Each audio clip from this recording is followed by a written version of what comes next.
Hello, welcome everybody. Thank you for joining today's webinar on working towards a standardized procedure in deconstruction. My name is Josh Hoff, and I am a member of Build Reuse's membership and programming committee, working with Melissa Wenzel to coordinate and bring you monthly webinars like this one. So I've just got a few announcements in the beginning, and then we'll pass things off to our presenter, Dr. Barbara Lambrick. So just some housekeeping items. Please be sure to kind of monitor your microphone and stay on mute until the end to minimize any background noise during the presentation. We'll have a little bit of time for Q&A at the end, but please feel free to type any questions you have in the chat as they come up. And if you have to leave early or for folks who are joining a little bit late, today's webinar will be recorded and posted to Build Reuse's YouTube channel alongside the webinars from some previous months. So there's a lot of great watches on there, and you can post the link in the chat here in a second. Melissa, do you have anything you'd like to share? If not, we can go ahead and get started. Nope, I'm good. Thank you. Great. All right. Barbara, and you're able to share your screen? Yeah, so it's my turn right now. Yeah, we'll pass things off to you. Thank you so much for being here and sharing Yeah, your great work with the Build Reuse audience. We really appreciate it. thanks for inviting me. I'm trying to find my arrow somewhere on the screen. Okay. Wanna, is there? Oh, sorry. It used to work and right now it's not. So let's get back here. There. Share. Okay, I think you're able to look at my desk now. Okay. As it Um, is it the right screen that you're seeing, or is it my presenter screen? I think we're seeing the presenter screen. It's not full. For Full sure. size. Otherwise, it would have been way too easy. Okay, so let's try it again. Here, there, and now. Perfect. Perfect.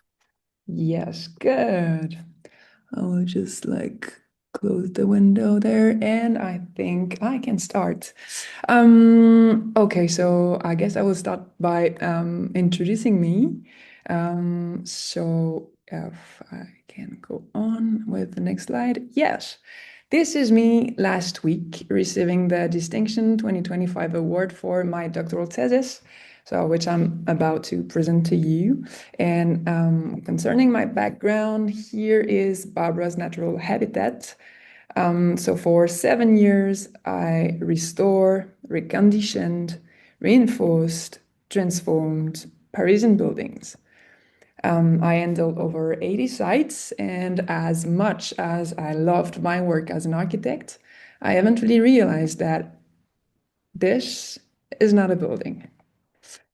We're talking about century-old materials extracted on a global scale, with the construction sector responsible for 50% of resource depletion, 40% of energy consumption, while contributing to almost a third of global greenhouse gas emission. So nothing new for you, I guess. All these harmful figures are due to the creation of stocks of elements, yet assemble. So this assembly will only last 40 to 50 years, generating then 40% of the world's waste.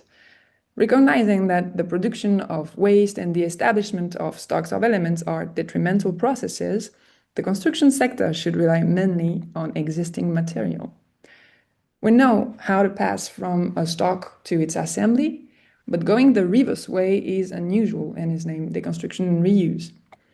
The scientific literature provides astonishing figures supporting the efficiency of deconstruction and reuse in reducing impact. So why aren't deconstruction and reuse the norm? To explore this question, I examined regulatory text in order to identify and understand the main trends shaping circular construction. So here is the linear economy we are practicing daily, and there the circular way of practicing, focusing on the use phase, as you can see down there. But circularity is not a new concept, and in fact, texts addressing it have existed since the early 60s.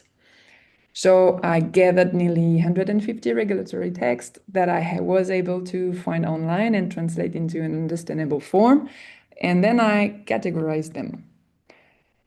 So here the country represented in that short study, and there are the results expressed in percentage.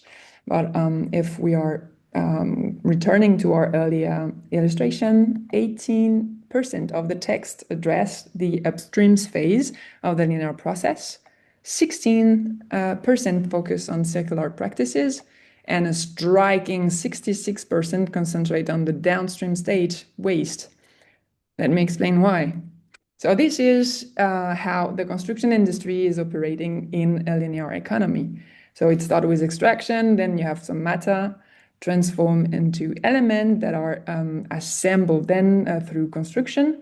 And once we want to get rid of that, demolition occurs and there you have waste.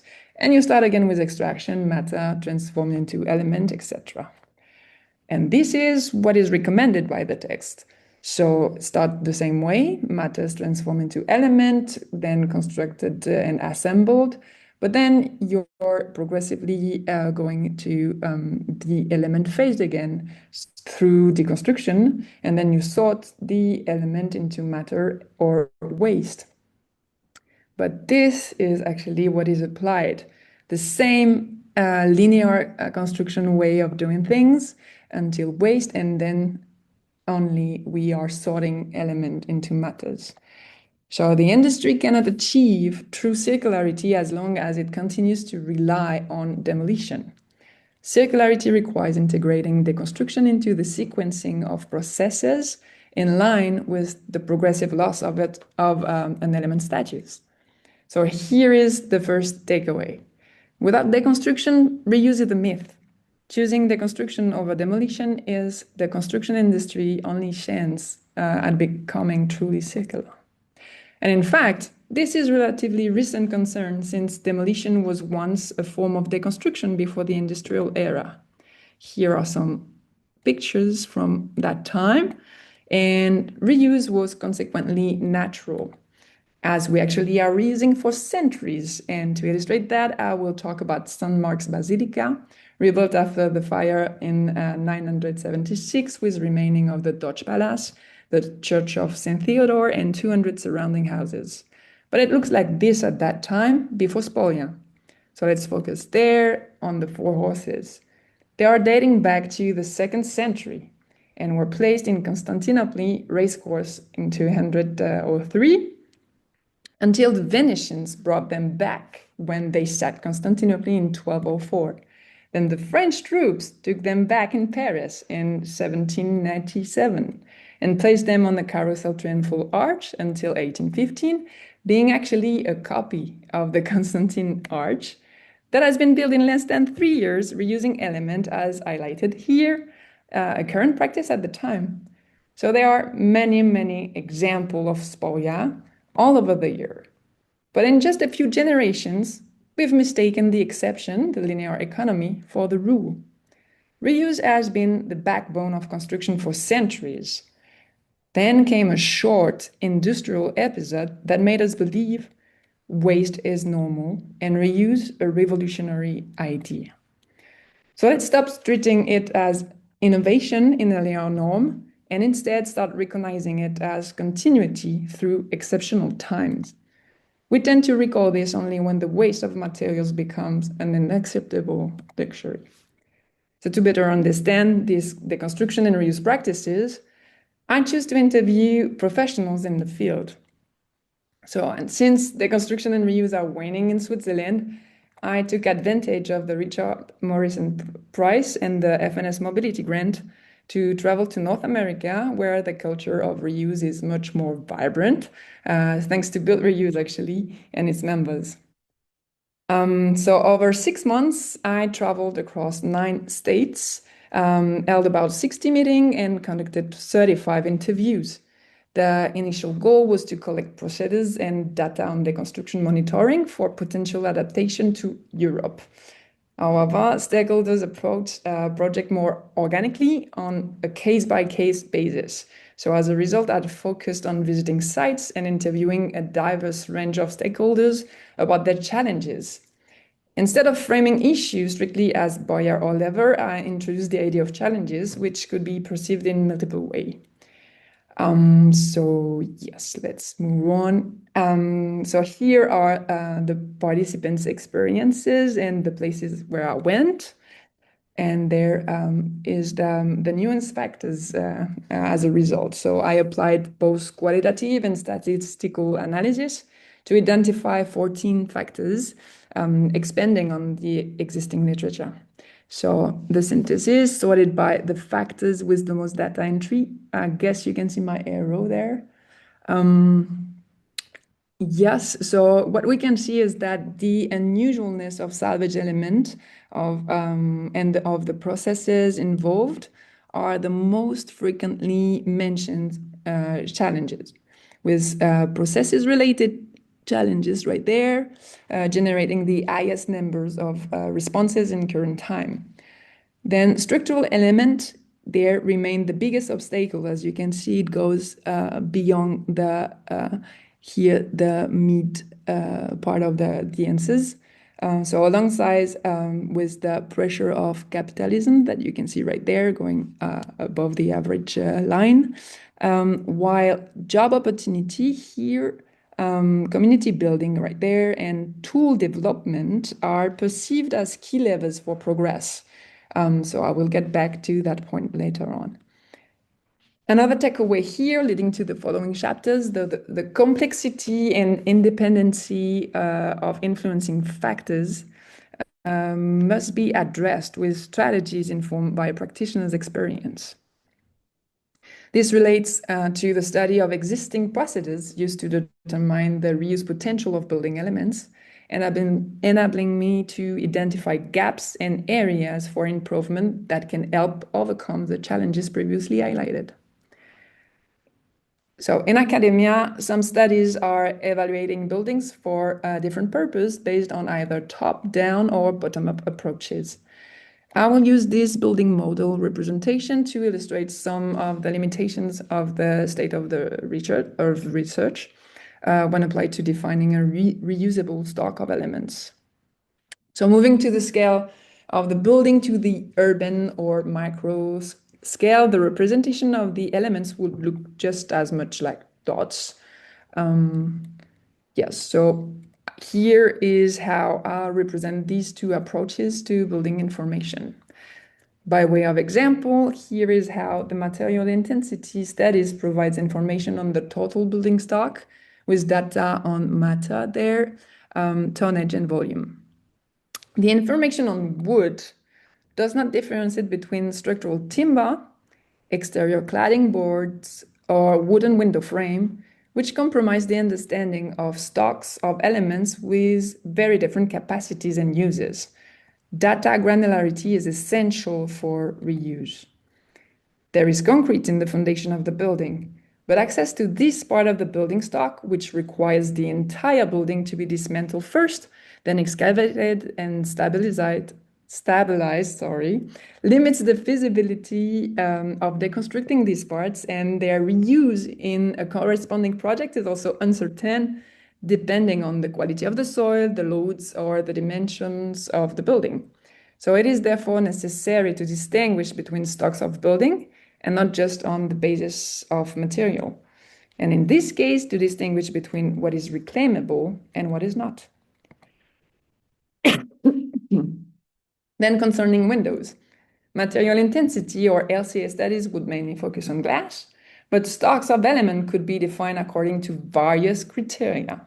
For example, a PVC or wooden frame, standard or unusual dimension, heritage or common windows, compliant or non-compliant with legislation, and even beautiful or ugly.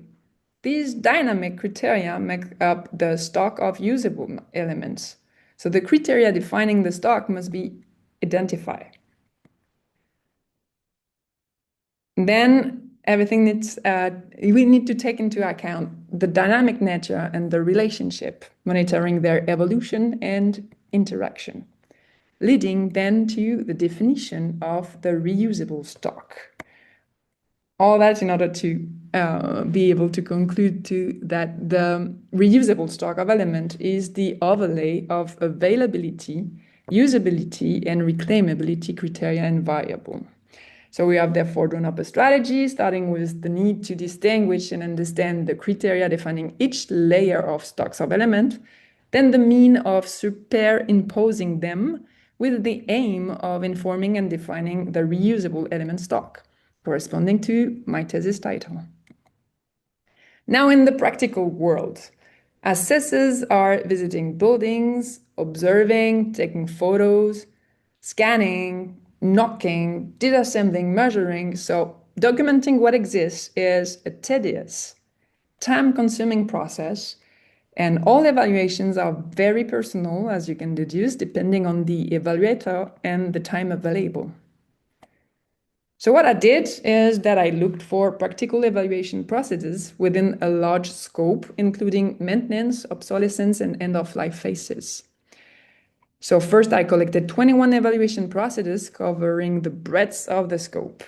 An assessment is related to the maintenance of the building in order to analyze the criteria considering the element with a desire to maintain them. Then comes an assessment considering whether it is worth deconstructing or demolishing a building instead. Then assessments of the potential for reuse or recycling, as well as the potential for waste before demolition. Obviously, I collected several assessments assessing the reuse potential of elements. An assessment inform and evaluate the process itself of deconstruction. Then assessments concerning waste and recycling after demolition. And finally, an assessment concerning the management of facilities related to recycling. They look like that. And I use spider-graphs to compare all constituents of these procedures to actually visualize the different layers like on the right side of the screen. So each parameters of purpose and responsibility being sorted on axis and the criteria being represented by circle. And the idea is to try to determine some patterns or tendencies. So here we can find some similarity in the assessments of object named C and D in the United States created by and for the authority. So yeah, going through all of them like that. And actually what you can see is like they were moving around all the time, so it was quite difficult to find some similarities. But what I found out was that subjectivity is pervasive, procedures are incomplete, standards are missing, and versatility is essential. So what is needed is a generic, scalable, automated, and adaptable way to assess reuse potential. So I developed one. So imagine you can have all the information required to assess a building from your desk with 3 inputs only, leading to the entire assessment and processes scenarios of the interior concerning its dimensions, capacities, quantities, how to salvage it, and the time and cost required to do so, scenarios of processes required before shelving it afterwards, and then adding information about the volume of the building and choosing a similar archetype. So here, all the information about the structure and facade. Imagine that the building we studied was actually in Ithaca, New York, that a property development raised the entire district, but out of the 11 building, 1 was deconstructed.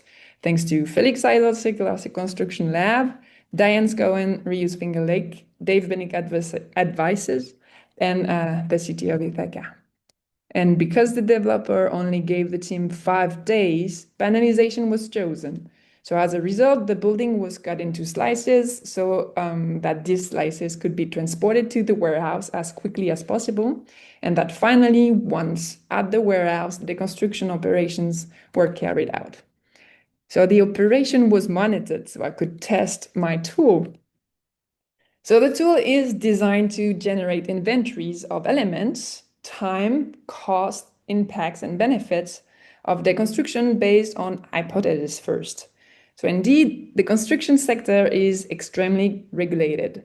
Thus, depending on the ground floor area and the number of floor of the building, I can determine with standards and state statistics the number, type, and area of rooms, and depending on the norms, the number of sockets, the lumen required for the room, and therefore the number of devices, and with the construction date, the heating system, and the type of finishes, as well as the typology of the structure. So then the progressive addition of information will allow the refine of the initial hypothesis. So in other scheme, to make it more clear, first is the rough assessment, informing the stock of interior element within the building based on little information as we saw, and with the assignment of an archetype, define the stock of exterior and structural element of the building. After, it's the adjust assessment, as I call it. So the area for each room can be modified, as well as the surface finishing, whether walls are tiled, for instance, whether they are cornices or baseboards, whether the bathroom is equipped with a tub or shower, etc. And regarding the exterior archetypes, attribution can be dispatched through strata face, so that's this little area there. As the street facade can differ from others, for instance, or the first floor could be from another era. Also, the features on the facade, there, you can see there, are determined again based on typologies and construction code. So here the assumed windows are bow windows, in fact. A door is present. That's what you can see here. We had to add some. There are two dormers and not one. The chimney is not embedded within the envelope, but outside on the east facade. So you make those changes as you're going through the assessment. Then the refined assessment, instead of creating the inventory and measurement on site, visits will now be used to confirm the tool's hypothesis, size-wise, for instance, and inform actually the condition of the item. And every tool component can be modified to be closer to reality, actually. So back here, let's go through the left end section corresponding to the rough face. So then I'm sure that you understand how it works. So here, what concerns the interior, here the exterior and the structure, the synthesis of the two. Here the construction operations, transformation, cells. With time at the top, cost underneath in the best case scenario right there, and the worst. All right. So what I did afterwards is I zoomed in here so you can assess how close the prediction were. Okay, concluding that actually a semi-automated, standardized, and scalable framework enhances and streamlines reuse assessment for building element. But yeah, I somehow completed that work defining the reusable stock with one defining the total stock of element in refined manner. And actually concerning that tool, I have applied to a bridge fund to develop a startup in order to make this tool available. So first for the Swiss market, and if it works well, maybe to the US one day. So here to finish what I did during the PhD, so a database. I have created a method based on what we call the DNA ontology using 125 attributes to parameterize numerical models. So Malena Bastien-Mas collected over 300 building plans, and with students' help, we have modelized 102 buildings. Basically, we need to know, for example, the width and capacity of a certain element, not its representation. So what we want from the beam model is the distribution of the element in space to distinguish the slab on the first floor from the one on the fifth, and then the data relating to the element. So this is the fundamental concept that we use to develop this method, and which makes it easy to modify and feed incrementally. You can check out through the QR code. So the takeaway is that granular modeling can characterize the total stock. All right, so if you must remember just a few words from that presentation, here are some. Without deconstruction, reuse is a myth. Reuse is not an innovation in a linear norm, but a continuity through exceptional times. Empirical data form the cornerstone of construction science. Also, the reusable stock of element is the overlay of availability, usability, and reclaimability criteria and variables. And yeah, granular modeling can characterize the reuse stock, and as well as a semi-automated, standardized, scalable framework enhances the streamline reuse assessment for building elements. But mostly, what you should recall is that this is actually more than a building. Thank you very much. I'm looking forward to your questions, and I see there's already a few in the chat. All right, I will stop sharing the screen. Thank you.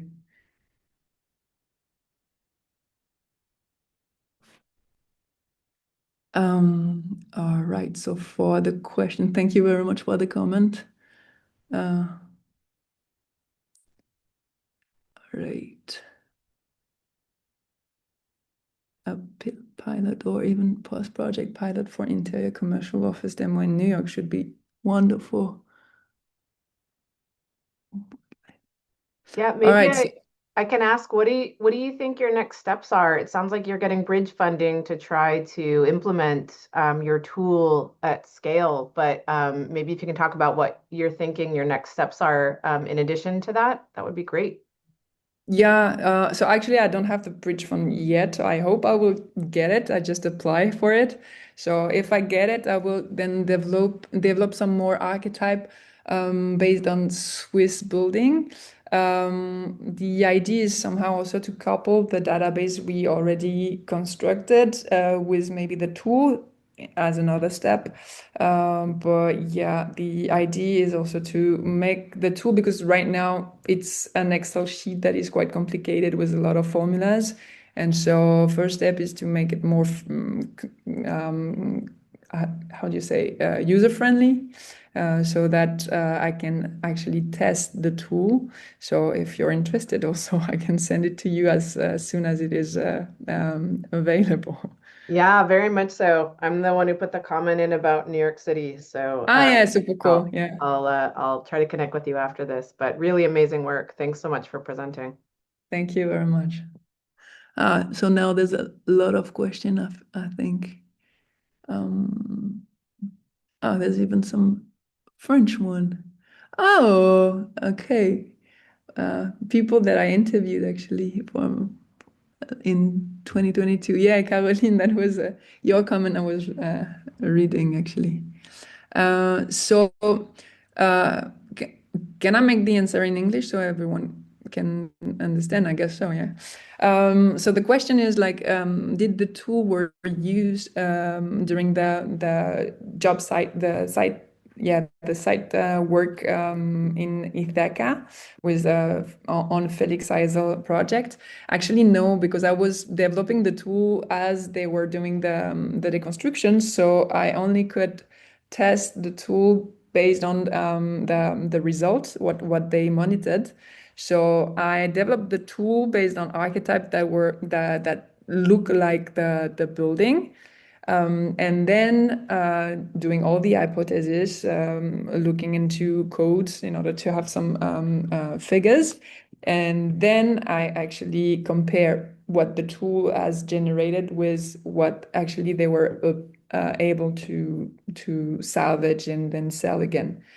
So yeah, and that's maybe I can go back to the slide there to show you. No, not that one. Here is better. Yes. Can you see the screen? Yes, no. We can, okay. Yeah, it was just the last slide, but we're seeing it Yeah. moving. So now, okay, so that one. So yeah, here normally it should be the bespoke assessment. So once you actually get through all the cells in the Excel file, or sheet. So once you really have managed every kind of information in order to make the let's say the model really related to what actually is. So to make the yeah the figures really representing what is existing. Let's say my sentence is not right, but I guess you follow me.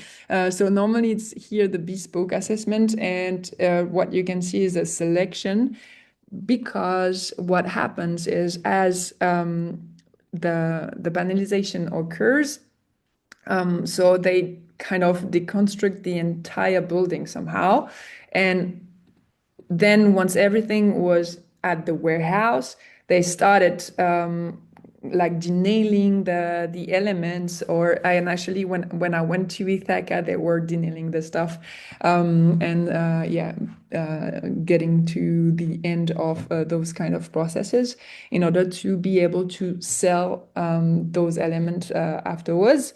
And yeah, so it was really time consuming. Students spend a lot of time doing that. And so by the end of the day, they didn't salvage the entire stock, what the everything they brought back to the warehouse.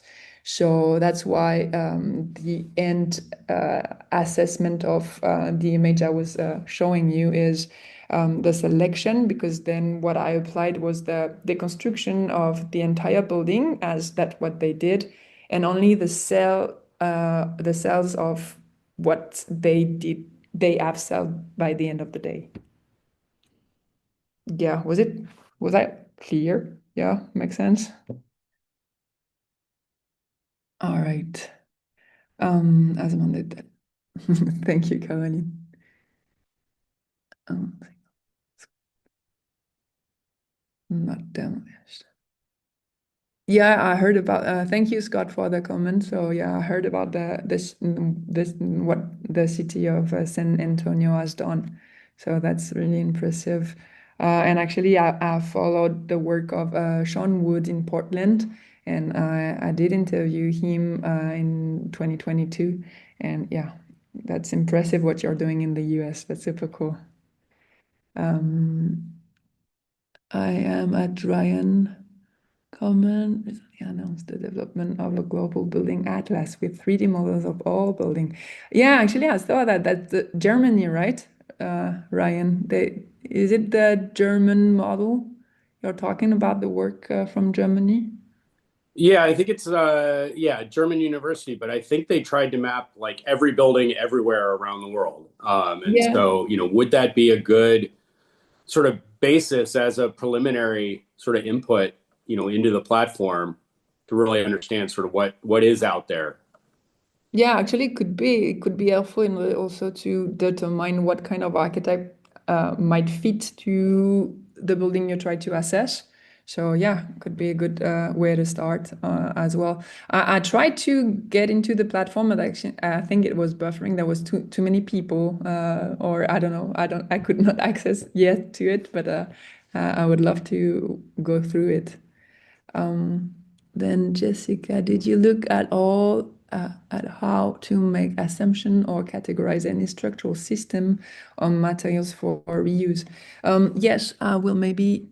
So all I don't know. I hope I went through a lot of them actually, but so I will just share my screen again because I put some QR code on the corner each time, and I think Jessica, you should be interested by that one, the one about all the assessment that I studied. So I think there might be some interesting literature review you can check, and maybe you have some suggestion. Maybe there's some text I don't know about. Yes, so I guess you add time to scan it. Then this is makes me so awful. Thank you, Kelly. User would be very important. Yeah, I agree, Catherine. If I'm the only one being able to understand the tool, then it's quite a pity. Hey, Brad guy was there. I'm so glad. Actually, he's kind of my hero right there. So Yeah, if I did all my tour, let's say in the US, it's because I really wanted to meet Brad Guy, and most of the figures I use for my tool to actually have an idea of the time necessary to do some operation or the cost are from his work, so his papers. So please read Brad Guy's work. That's amazing. So. I'm going through all the comments. I don't know if it's a good way to do it, Josh. I Yeah, I think started doing that. that's perfect. Okay, all good. So let's continue like that. What this work gives the client code up weeks before the motion. So the time to assess is a day or two, and the time to deconstruct is 5 days. To not just move the building to another site, however, completely salvage and not rely on a laydown site. Can it assess what a 5 day salvage should be, optimized to the highest and best 1 day at a time? And then how much longer after the 5 days did it take to actually reuse the materials? For example, they were removed to a new owner or use. In other words, how long did they sit at the second laydown site? Interesting question. And actually, maybe should be yeah, some buttons for the a 5 day salvage or that kind of thing. But the idea of the tool is to be able to have kind of an envelope of what the project might take in terms of cost, time, and impacts. Sorry, managing the windows. And so yes, the that's that was for that kind of issue that I developed the tool. It was in order for users, deconstructor or owners or whoever wants to have an idea of what represent a deconstruction project, to be able to have some information very quickly. So the tool is made for you to just give three information. So ground floor, number of level, and the year of the building. And based on that, you already have a good envelope, an idea of what within the building, what is composing the building. And then if you have more time, you can spend time like managing the figures to make it like more accurate, but you can also rely on that big envelope. And so, yes, maybe thanks to that range in which you are, you can then define what makes more sense for you to salvage first. And so, if you only have 5 days to operate, then maybe you, yeah, on the tool, actually, you can choose to only focus if you want to salvage element from the interior, let's say, only focus on the bathroom, maybe worth it based on what the tool is generating. So yeah, the idea is also for that kind of a project, if you only have 5 days, how you can manage to actually find the sweet spot or the most impactful way of doing the deconstruction or things to salvage. Yes. Take the acrylic, reuse them, they won't remove. And I have no clue about how to deal with another a place where things are staging. Like if, yeah, I don't know how to monitor or to assess if actually you are slicing the building as it has been done in Ithaca to then move it to another place. I don't know how I can give figures to how long that things will stay there before finding a second use. So maybe it's a paper we have to work on together, Brad. Then can you clarify what goes into the profitability? So that's a question from Kathy. So what I call profitability, maybe it's better if I go back to the slide here. Bum, bum, bum. Is it working? Yes. So back to the tool here. Yes. So what I call profitability, it's actually whatever is right there. So you can see the range is going down as we getting more information. And here with the refine phase, when actually we are assessing the condition of the element. So knowing that they no marble on the floor or mahogany wood in the kitchen. So yeah, the prices of the element is like restrained as you know that it is good quality or not so good quality. And so it is the costs compared to how much you expect to sell those elements. And then you either are profitable, so getting money out of the operation, or you're not going underneath this line. And so it costs you more than you can then sell the element. That's what I call profitability. Julie Lucia, we did our studies all together. Thank you, Kathy. So, French question. Je me doute que ce n'est pas le cœur de la recherche menée, mais comment envisagez-vous aujourd'hui le passage à la pratique? La déconstruction réfléchie nécessitant nécessairement un temps plus important de dépôt soigné qui n'est aujourd'hui pas anticipé ni chiffré dans la plupart des projets généraux. Yeah, so the question is about deconstruction needs more time than a demolition processes. So how do we do that? So the idea is also for that tool to give figures, to give numbers of the time that is required to do the operation and costs. Because as you are saying right now, we don't do demolition projects. Or maybe in the US you are, because there's more and more incentive to do some deconstruction. But in Europe, there is not really incentive to deconstruct building. So there is no rules, let's say, or no way of doing a deconstruction project. What is expected is to do demolition. So yes, it needs more time to do a deconstruction project.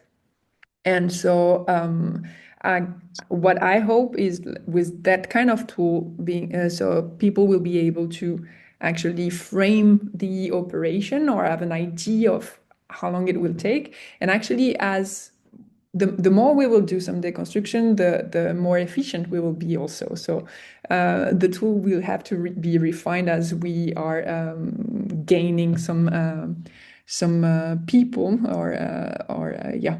So I don't know, but I guess having some figures, being able to give numbers will help making things move on our ways, I would say. I hope I understand. I gave a good answer to that question. I can't seem to scan the. Okay. Could you post link? Yes, for sure. So if Jessica, if you type my name on Google Scholar, everything that I do is open source. So you could find also the papers related, everything that I showed you. So go to Google Scholar research engine and then type my name. You will find the paper related to the assessment procedures.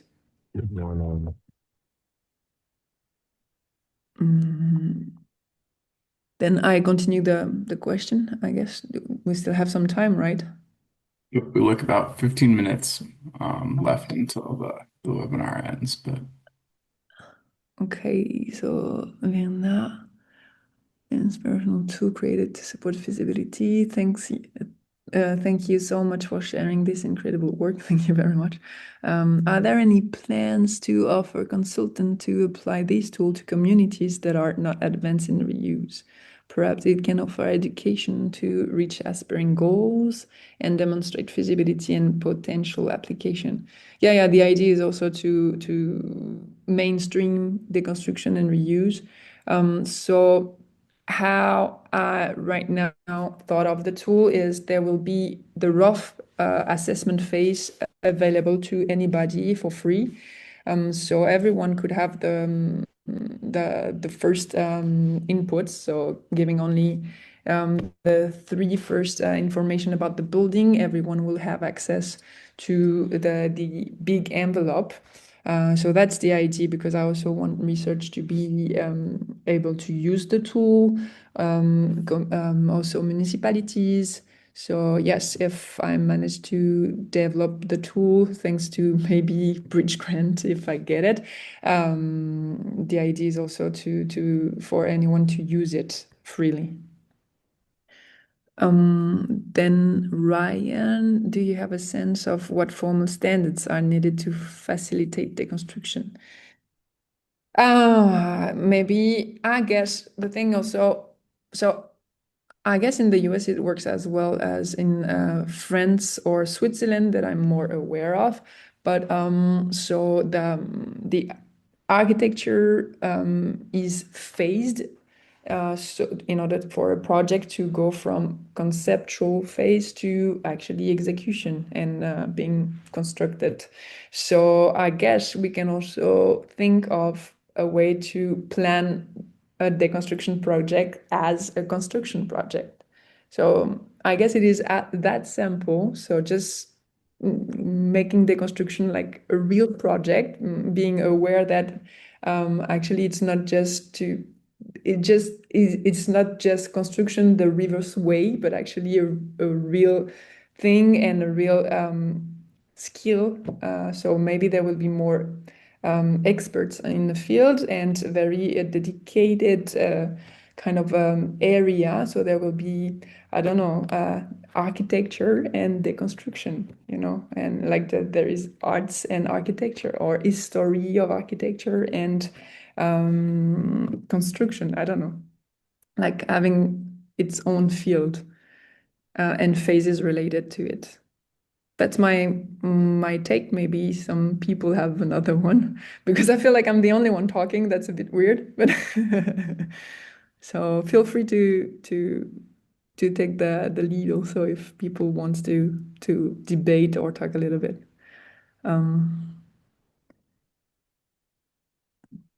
Ah, merci Julie. Super. Bah écoute, tant mieux si tu trouves de l'intérêt. Ah, ça fait plaisir. Then Brad again, is it true that France has an anti-demolition law or some requirement for assessment or justification for demolition before it is allowed?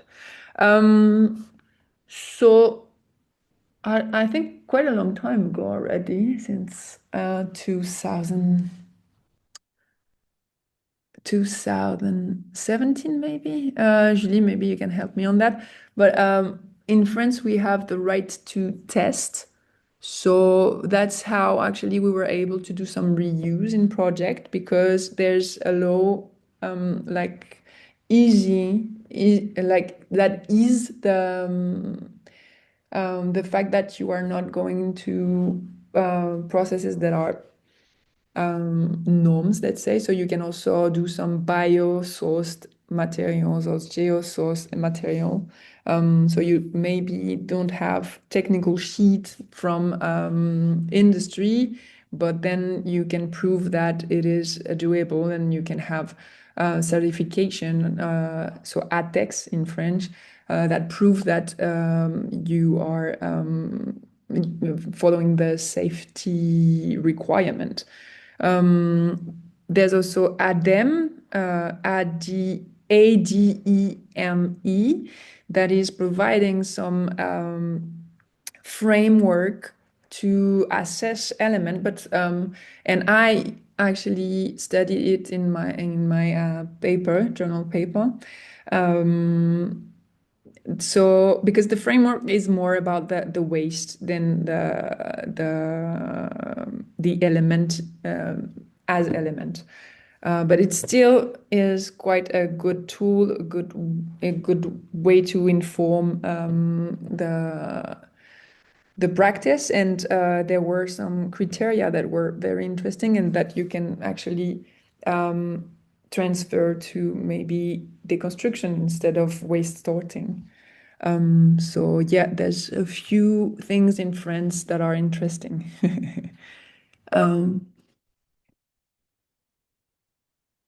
Ajeklo is ruling since a few years. Yes. Maybe, Caroline, if you want to give more information, if you have things. Well, hi everyone. In fact, in France, since a couple of years already, they have to transmit to the authorities an effective assessment about all the materials that are planned to go to the landfill so that they can divert it. And if you don't do this procedure, you can go to jail. So it's kind of a big incentive to work differently, and it's for certain types of building of a certain surface, an area covered by I think a certain number of square meter where the law is effective.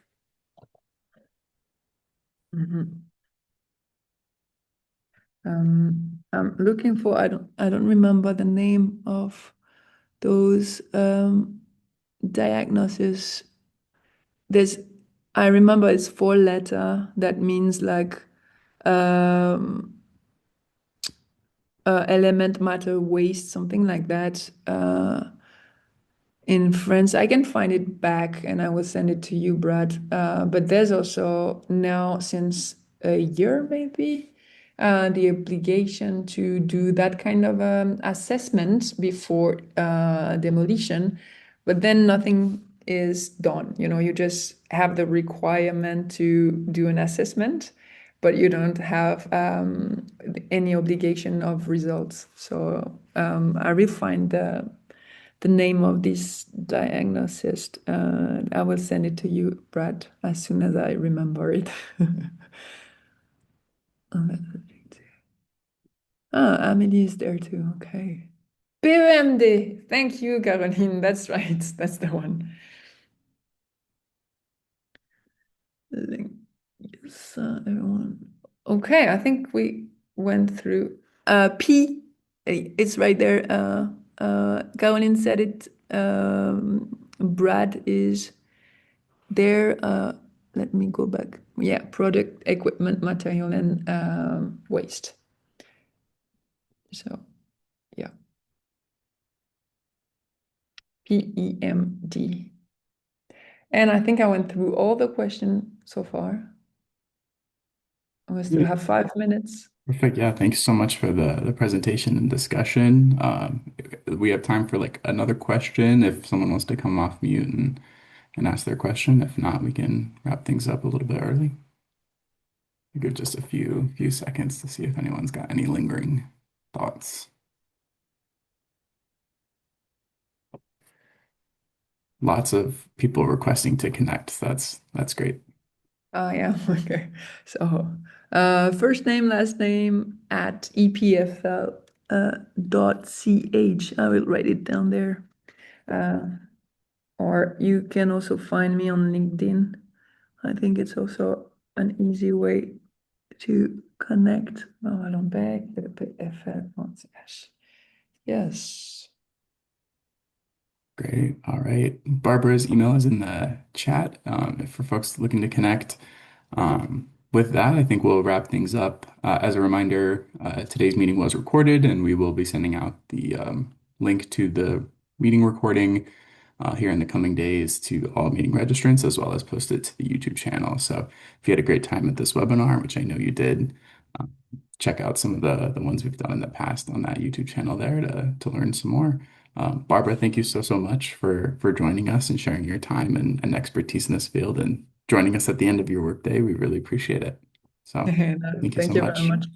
Thank you so much for inviting me. Very much a pleasure to me. Thanks everyone for all the emojis.